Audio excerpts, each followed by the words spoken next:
વ્યાસજીને થયું કે કલિયુગની અંદર મનુષ્ય પાપ અધર્મ આ બધું નહીં કરવું હોય તો એ પરાણે થશે. તમે જોજો, પાપ કરવા ક્યાંય જવું પડે, હવાર નક્કી કરે કે આજે આટલું પાપ કરવાનું, પૂર્ણ કરવા માટે લિસ્ટ લખવું પડે. આજે આ મંદિર જવાનું, આજે આમ કરવાનું, ગાયને ઘાસ ખવડાવવાનું, ચકલાને ચણ નાખવાના, કથામાં જઈને બેસવાનું, સાંભળવાનું.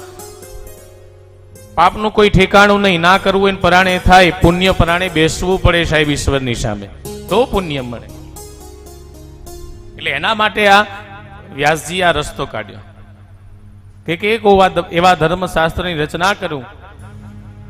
એક વેદ બનાવ્યો સૌથી પહેલા, એના ભાગ પાડ્યા. એમને સંતોષ ના થયો. એકના 4 વેદ થયા. વેદ કેટલા છે? કેટલા વેદ? કયા કયા? ઋગ્વેદ, યજુર્વેદ, સામવેદ ને અથર્વવેદ. આવું એક જગ્યાએ કીધું ને એટલે બેન ઉભા થયા, મહારાજ વેદ તો 6 છે કે. મને કે મહારાજ ઋગ્વેદ, યજુર્વેદ, સામવેદ, અથર્વવેદ, આયુર્વેદ, હાડવેદ, આ બધા ઉપાધિના ઉભા કરેલા. મુખ્ય વેદ 4, ઋગ, યજુર, સામ ને અથર્વ. પણ વ્યાસજીને સંતોષ થયો નહીં. એ 4 વેદ બનાયા પછી વ્યાસજીએ 17 પુરાણોની રચના કરી. કેટલા પુરાણો બનાયા? 17. એ 17 પુરાણોની રચના થઈ. તે છતાં વ્યાસજીને અસંતોષ રહ્યો છે. પછી તો 1 લાખનું આખું મહાભારત, 1 લાખ શ્લોક એનું મહાભારતની રચના કરી. તે છતાં વ્યાસજીને સંતોષ થયો નહીં.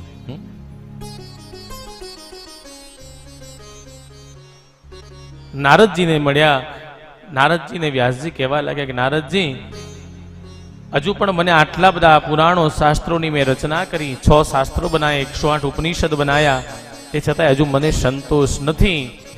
કારણ કે કલિયુગ એક એવો યુગ રહેવાનો કે જેની અંદર માણસની માણસાઈ માણસ ભૂલી જશે. માતા પિતામાં વેરઝેર થવા માંડશે, ભય ભયમાં વેરઝેર થવા માંડશે, પરિવારમાં દરાળો પડવા માંડશે, સાસુ વહુમાં ઝઘડા થવા માંડશે. આ બધા કલિયુગના નિયમો છે.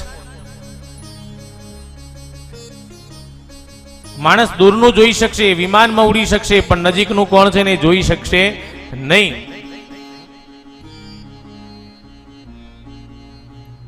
આ બધું દુઃખ, આ બધી વમણો વ્યાસજીના હૃદયમાં ફરતી હતી. એટલે એમને સંતોષ હજુ જીવનમાં હતો નહીં. બસ એકનો એક મનની અંદર વિચાર કરે કે કેમ કરીને માણસને મોક્ષ મળે, કેમ કરીને શું થાય, એના માટે બસ એક જ અભ્યંગના. એટલે નારદજીએ કીધું કે વ્યાસજી, તમે કેવા શાસ્ત્રની રચના કરો કે જેના એક એક શબ્દ ભગવાન કૃષ્ણ સાથે જોડાયેલા હોય.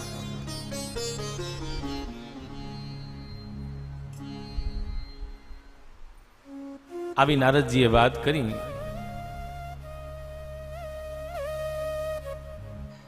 એટલે નારદજીએ કીધું કે વ્યાસજી, તમે મને જુઓ, તમે મારી સામે જો. અત્યારે હું કોણ છું, પહેલા કોણ હતો? સત્સંગ શું કરી બતાવે, ઈશ્વરની કૃપા શું આપી શકે, તેનું જીવતું જાગતું ઉદાહરણ હું પોતે છું. નારદજી વ્યાસજીને કીધું કે મારો ગયો જન્મ તમને ખ્યાલ છે કે હું દાસી પુત્ર હતો. શેઠને ત્યાં નોકરી, આ બધું અમે કરતા. એક મહાત્મા આવ્યા, મારી માતા પાસે આવીને કીધું કે મને તમારું સંતાન છે ને સેવામાં આપી દો. નારદજીને સેવામાં એમની માતાએ નારદજીને સોંપી દીધા સંત મહારાજને. કારણ કે ભગવાન કયા રૂપમાં બારણે આવી ચડે આપણે જાણી શકતા નથી.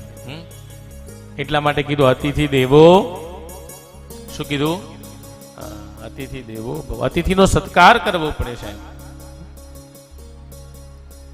રોજ ઉમરે બેસીને સાથિયા કરવા કરો છો કે દિવાળીથી દિવાળી? હવે તો પ્લાસ્ટિકના એવા મજબૂત સાથિયા આવી ગયા, ગમે તેવું વાવ આવ્યું, વંટોળ આવે પણ સાથિયા ભૂસાય. સાથિયા શુભ ન લાભ ન ધન લક્ષ્મી પેલા પગલા લગાવ્યો ઘરમાં. તમે જો આમ 4-5 ટાઇલ્સ ભરીને તો પગલા જ ચોટાડ્યા હોય. આપણને એમ થાય કે લક્ષ્મી તો આ જ ઘરમાં હશે. અને બીજી દિવાળી આવે એટલે તાવે તો લઈને બેહો ઉખાડવા પછી નિત્ય ઉમરે પૂજા કરવી પડે છે. રોજ સવારમાં આપણે ભજન ગાતા આવીએ પાછા હે કે ભગવાનને પધરામણી કરવા માટે આમંત્રણ આપીએ, ઘરમાં બેઠા બેઠા ગીતો ગઈએ. નારદજીને અતિથિ સમાન સદગુરુ આવ્યા. નારદજીના પૂર્વ જન્મના વૃત્તાંત છે.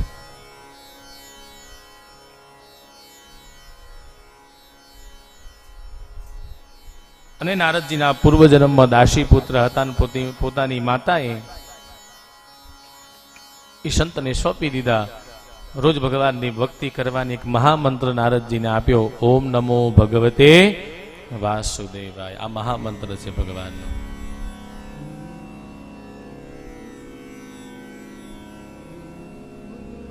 ભગવાન નારાયણને પ્રસન્ન કરવા માટે 12 અક્ષરનો મંત્ર.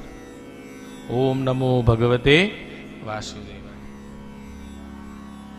ઓમ નમો ભગવતે તુભ્યં વાસુદેવાય ધીમહિ પ્રદ્યુમ્નાય અનિરુદ્ધાય નમઃ શંકર્ષણાતે. એવી ભગવાનની એક જ જપ માળા મનની અંદર રોજ ઉઠે એટલે ઓમ નમો ભગવતે વાસુદેવાય, ઓમ નમો ભગવતે વાસુદેવાય. મહાત્મા તો પછી મહામંત્ર આપીને નીકળી ગયા. અનેક દિવસ નારદજીની માતા ફૂલ તોડવા માટે વનમાં પહોંચેલા અને ત્યાં સર્પદંડ થવાથી, એ ડંખ સર્પનો થવાથી એમનું મૃત્યુ થયું. નારદજી વિચાર કરે કે હવે મારું કોણ, એકલો જ્યાં જાઉં ત્યાં મારા ગુરુ.